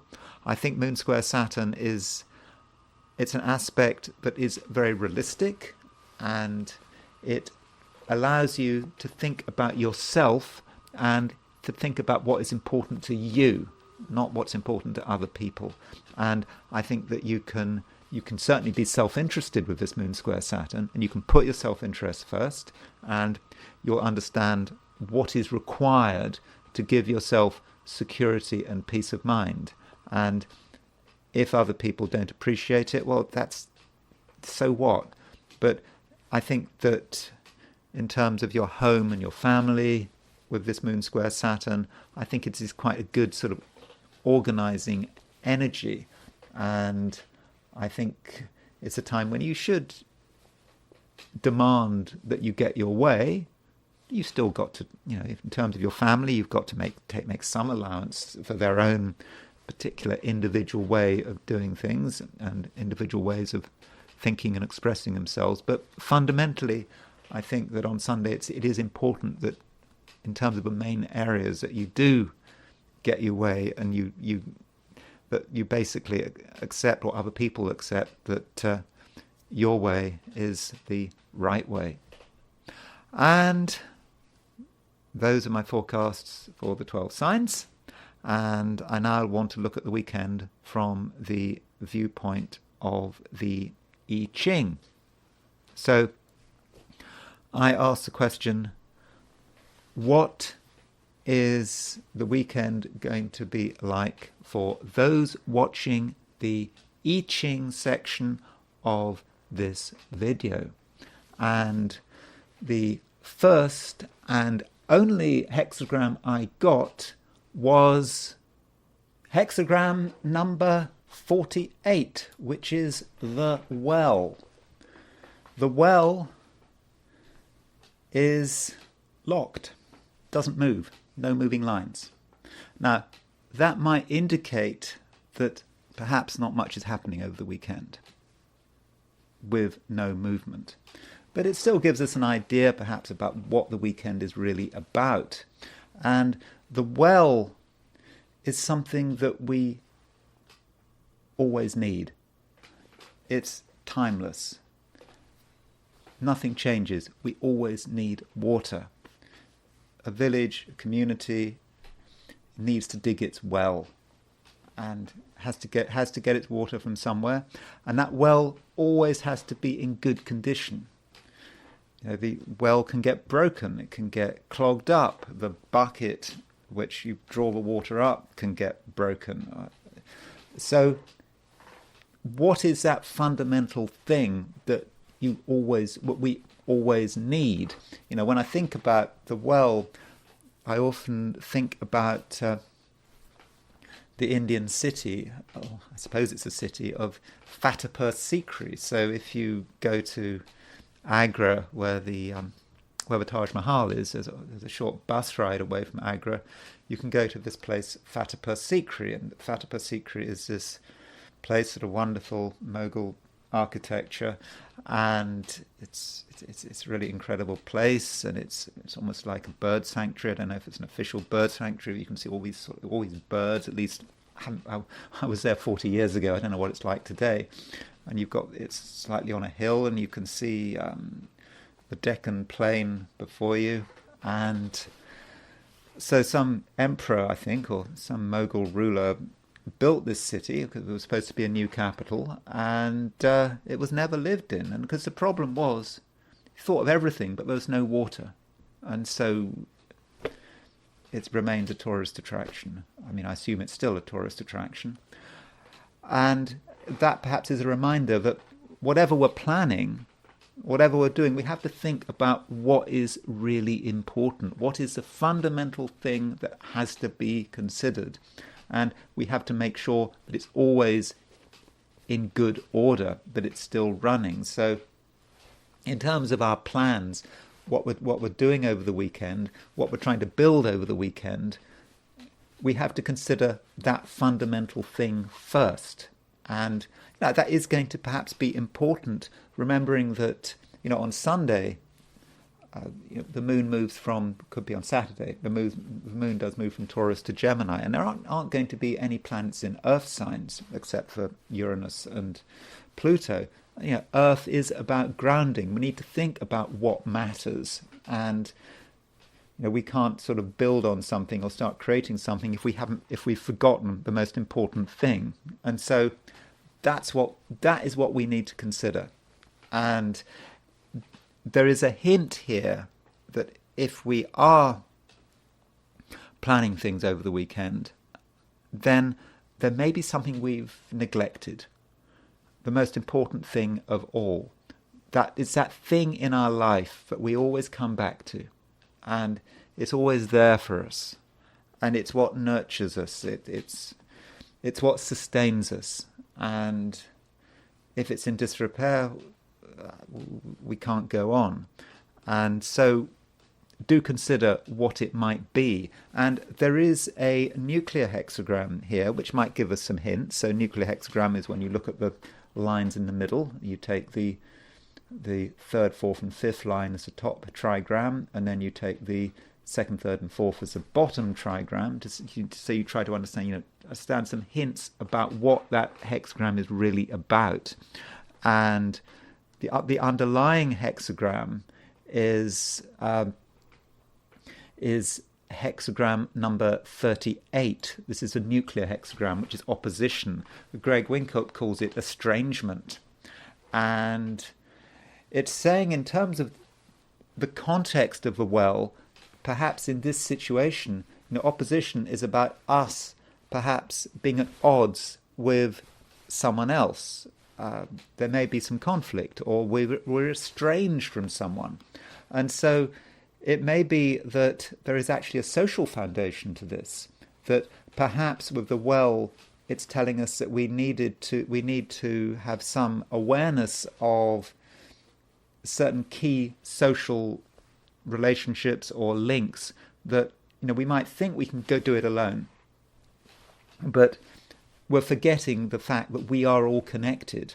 Everything is connected. That people are connected, and if we're alone, we believe we are unconnected, then it can't possibly happen, because we need the well, and the well may be certain key people in our lives that we had them around for a long time, and perhaps they're not there as much as they should be, or perhaps our relationship with them is not there as it should be. And these people are going to always change. Obviously, people come and go. Some people die, they move on. But there's always going to be something from a social perspective that we do need.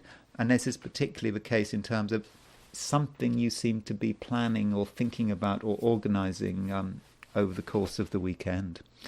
So that's I Ching, and now I want to consider Kamala Harris, and I also want to look at Donald Trump's solar return as well, because I think there is this link between Donald Trump and Kamala Harris that is really interesting, that I will be talking about. So, as far as Kamala Harris is concerned, we know that this weekend is her birthday, and it's her 60th birthday.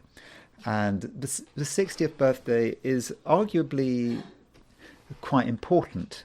And the reason you could say that the 60th birthday is important is because 60 is 5 times 12.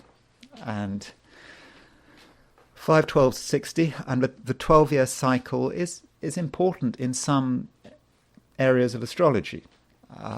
So, for example, annual profections, they repeat themselves every 12 years because you go through a sign every year. So every 12 years you come back to where you started.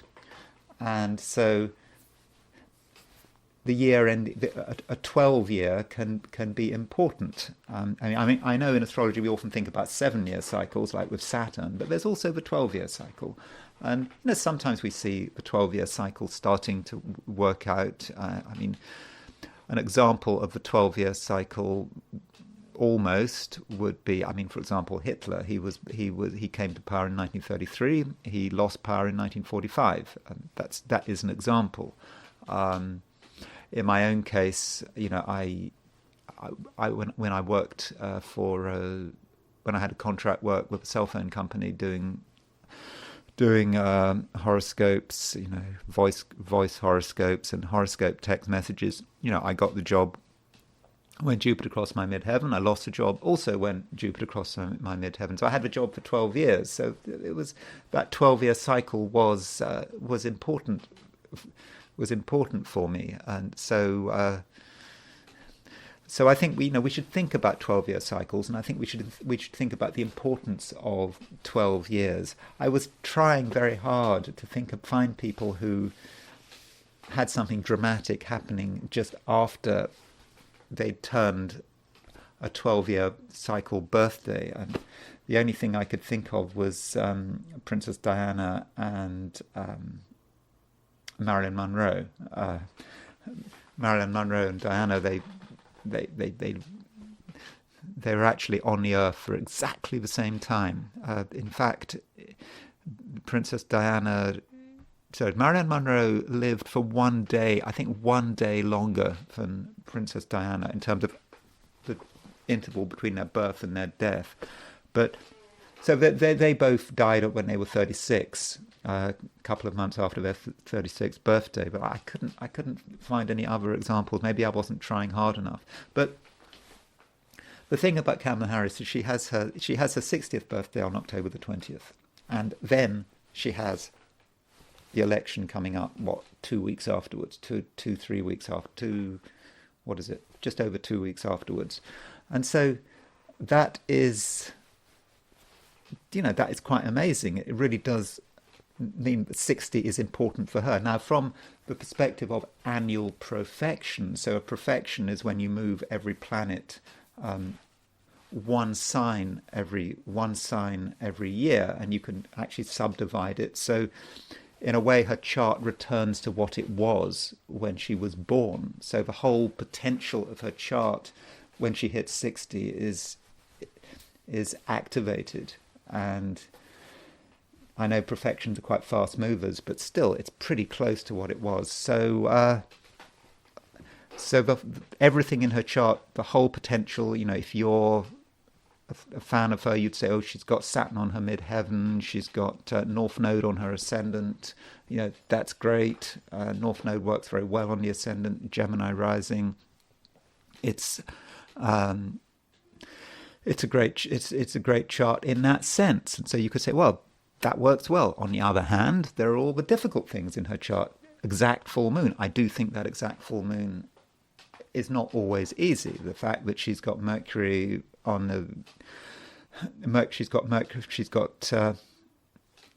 her Aries point is exactly on the Mercury-Saturn midpoint, as I've already discussed. So profections are important. Now, those suggesting that she's going to win have used annual profections as an argument in her case. The fact that she has got in her perfected ascendant is going to be Gemini. She's going to have Jupiter. Jupiter was going to be transiting her ascendant. So that from their perspective is good news. So in terms of this election, her birthday is a time when we might expect a change, because she's moved into a new year. And so whatever her luck has been in the last year, it's going to change with her birthday.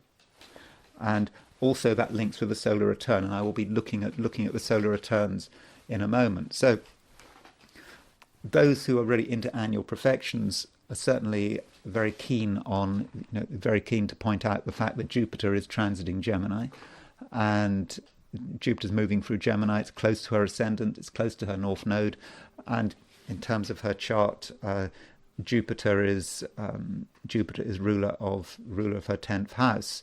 So in other words, what's happening is that on her birthday, this sign Gemini is activating. In the previous year, it would have been Taurus, which might not have been always so easy. So you could say there have been difficulties in her. The logic would go, there have been difficulties perhaps in her campaign. Taurus, ruler of Taurus is Venus in Virgo, conjunct Pluto, perhaps not great, even though she has become a presidential candidate. And now, with Taurus moving to Gemini, things are going to change. We might notice a change very quickly. She's got 2 weeks to go before the election. 2.5 weeks to go before the election. So this is, in a way, a final chance for things to change from the perspective of profections.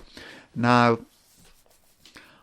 I was thinking about returns, and there are a number of different returns you can use. And before I look at her solar return, I was thinking about her Mercury return. Mercury, she's now in a sort of Gemini period.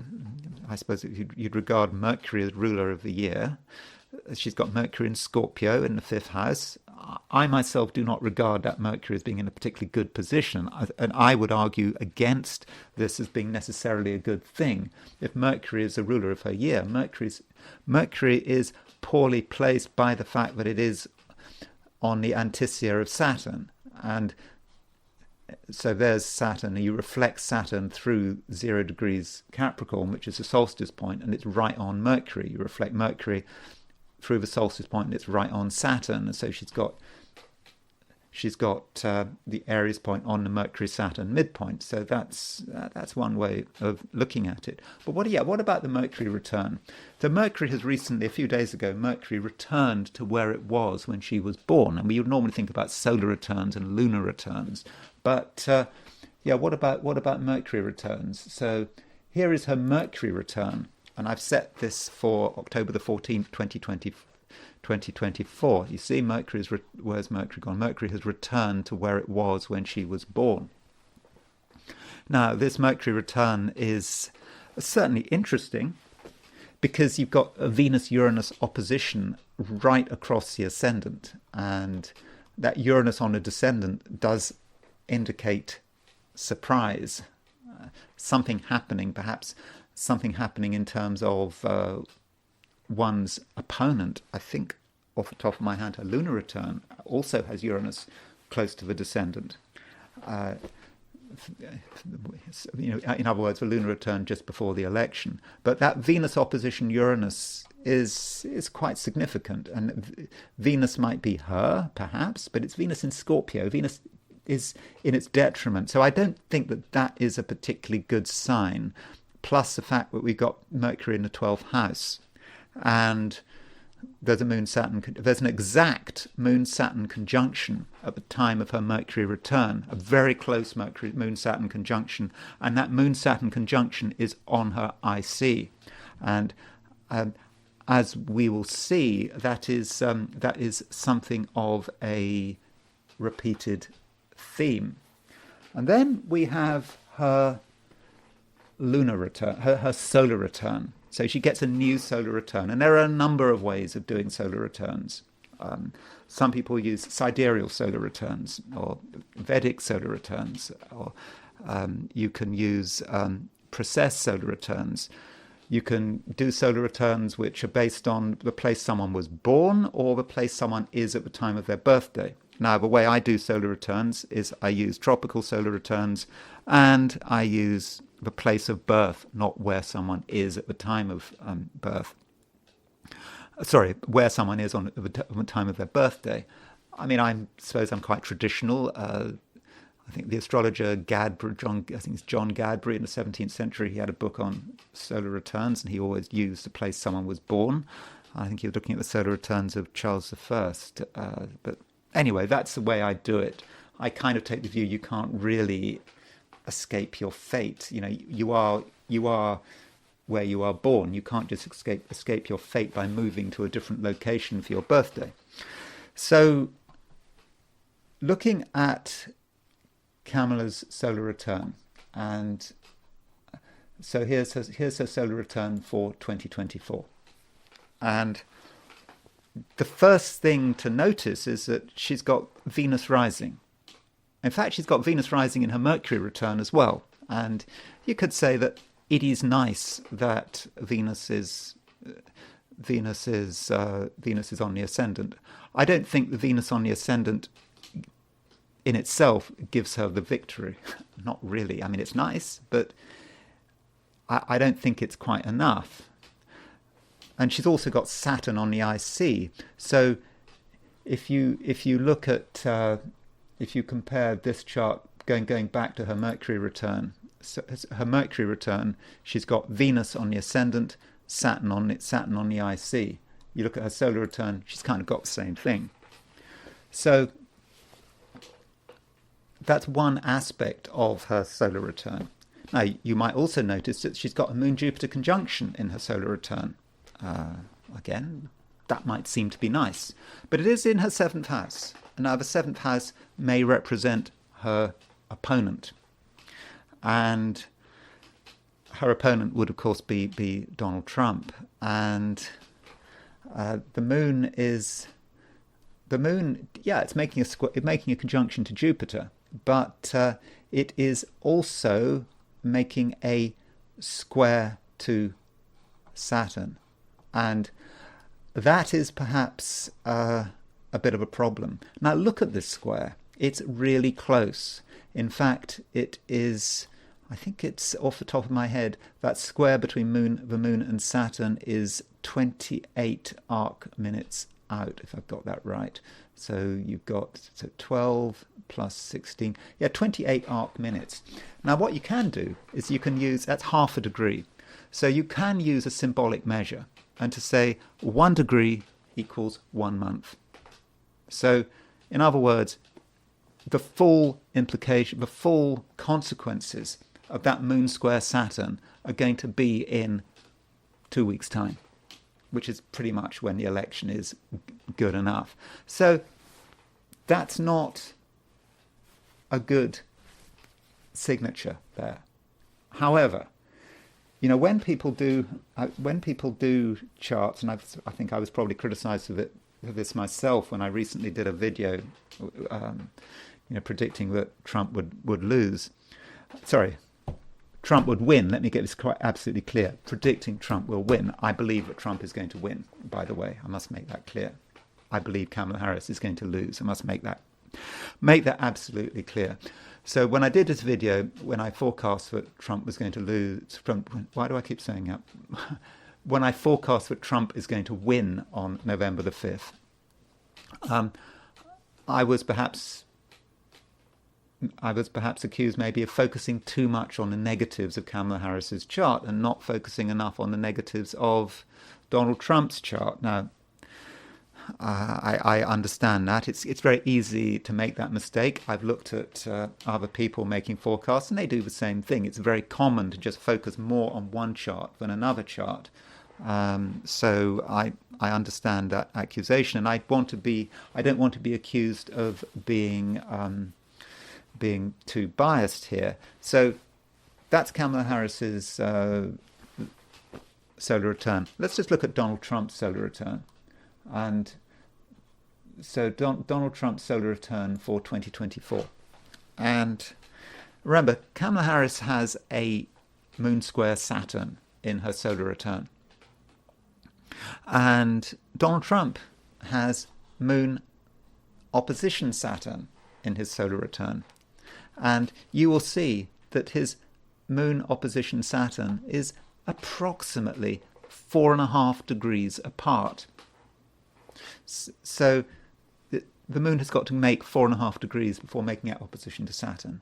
So let's use a symbolic measure, 4.5 months from June the 13th. So that's July, August, September, October, end of October. In other words, by symbolic measure, his solar return took place around approximately 4.5 months before the election, and his moon and Saturn are 4.5 degrees apart. Kamala Harris's solar return takes place pretty much half a month before the election, and her moon and Saturn are 0.5 degree apart. So it's like their two solar returns are converging on each other. They both have this challenge. Of course, they both can't lose. They both can't win. Obviously, I believe that Donald Trump is going to win, but you can't have both. And perhaps if Donald Trump had been up against anyone else apart from Kamala Harris, even Joe Biden, he'd lose. But of course, he's up against Kamala Harris. Maybe he's up against the one person he was able to beat, and that might be how one interprets it. I do think that. I do think that at some level, if Trump had been up against Biden, he would have lost. But he's up against Kamala, and that's why he's going to win. but I don't want to go too much into that.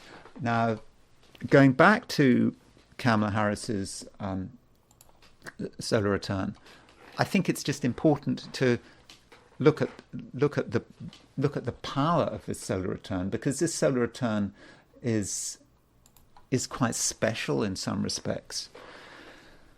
So I've already mentioned the fact that, in the introduction to this chart, in the introduction to this video, I mentioned the fact that there's a yod, the fact that the Sun is quincunx Uranus and the Sun is quincunx Neptune. And she's got her birthday over the weekend. So look at her Sun. Her Sun is sort of widely quincunx Uranus, widely, in fact, exactly quincunx Neptune. So that's not so good, having a quincunx to Neptune. There is a sort of sense of dissolution there. But there is also a moon, Saturn square on her chart. Now look at this moon, look at the Sun and the moon. The Sun and the moon are in sesquiquadrate. The Sun and Saturn are in sesquiquadrate. So her Sun is keyed in.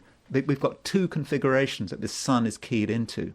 We've got that yod, plus it's keyed into the square of Moon and Saturn. So let's look at this in terms of midpoints. And I'm actually just going to use. I'm going to actually use regular. I'm going to use the 360-degree dial. This is actually the regular chart. So that it's just put in a sort of a dial way. So there's her Sun at the end of Libra. So what we're going to do is we're going to move the dial and look at her solar, the configuration of her Sun, and so that Sun is there's her solar return, and you can see that there is the Moon and there is the Saturn. You can see that her Moon and Saturn is exactly on the Moon-Saturn midpoint. Moon and Saturn, and then look at Uranus and Neptune. So that is, if you like, the structure of her Sun. And the Sun is also on her Mars-Pluto midpoint. So you can see Uranus, Neptune, Moon, Saturn, and Mars-Pluto. These are direct midpoints. I'm not even using the 45-degree dial. It seems to me very clear that when you actually dig down into the solar return, that in fact it's actually a very bad solar return, and I think that the midpoints really show this, and I think that it emphasizes the point that she's going to lose the election. But I know that it's only one technique, and I know that Donald Trump's solar return is not great, but Kamala Harris's solar return is really bad compared with Donald Trump's. And so, as it's her birthday, things will change with her birthday.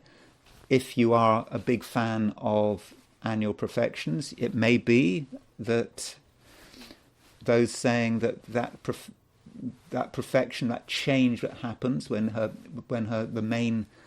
the ascendant moves onto Gemini, when Mercury, ruler of Gemini, comes into action, maybe that's going to change her fortune, perhaps. But is it going to change her fortune in a good way? I don't think so. And with the solar return, she's now got a new solar return, and I think I've sort of demonstrated that her solar return for this year is actually pretty terrible. Anyway, that's all I've got to say. Of course, it emphasizes the point that she's going to lose. I'm pretty sure she's going to lose. And I think the solar return very much supports that. So anyway, thank you very much for watching this video. I hope you enjoyed the video. If you did enjoy the video, I'd be very grateful if you were to like it. If you are not subscribed, I'd be super grateful if you were to subscribe. And if you want to buy me a coffee, there is a link in the description. So thanks again for watching, and I will talk to you again very soon.